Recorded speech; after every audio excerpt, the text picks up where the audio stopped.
Hi, my name's Nick, and I'm so excited to continue talking to you about this idea of making Jesus first here at St. Pat's. That phrase, it holds a lot of meaning for us here at the church, and hopefully it does for you too. And, every word in that phrase has a special meaning.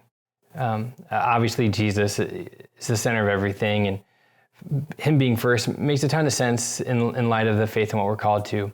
But even that word make, you think about what our phrases could be, the mantras that we hold on to here at the church. And it could have been, make Jesus king of your heart, or let Jesus reign in your life, or, any kind of phrase like that. But we settled on this phrase of making Jesus first. And that word make holds meaning to us and should hold meaning to you too, because it calls us to action.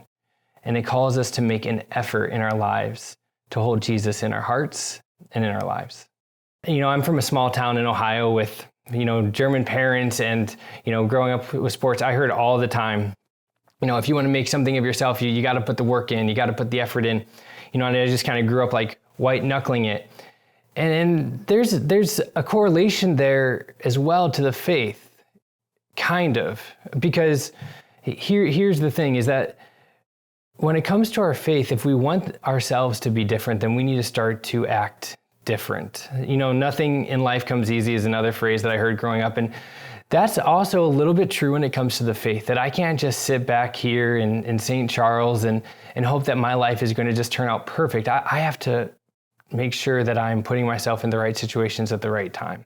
And in the faith, I got to make sure that I am making the effort to put myself in the right situations at the right time. But that's only part of it. That's the part that I'm doing, that I can make the effort. But then in Matthew, we see Jesus tell us, come to me, all who are weary, and I will give you rest. Take my yoke upon you, for my burden is easy, and my yoke is light. Here's the thing about when we make the effort, is all we have to do is put ourselves in that situation. We have to say to ourselves, all right, I'm going to make the effort today. I'm going to pick up my Bible. I'm going to wake up 5 minutes early and just be still to spend some time with the Lord. Or I'm going to go to that extra Mass. Or heck, maybe I'm going to go to Mass for the first time in a while. Or maybe I'm going to go to confession for the first time in a while. I'm going to make that effort. But once we get there, Jesus is the one who does it for us. He's the one who really perfects that effort.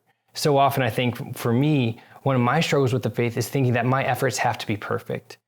And in as much as I want that to be true, I'll never be perfect. But the beautiful thing about our faith, the beautiful thing about Jesus, is that he perfects us through our little things. It's him doing the work, not us, little by little.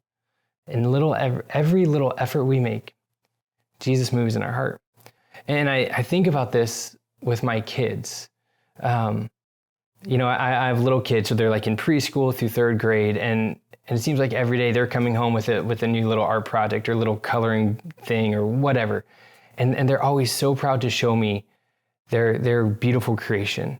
And I look at that, and in my mind, part of me is thinking you're not even in the lines. Or who's ever seen a red sky? There's so many things that I could nitpick about, oh, this could be better.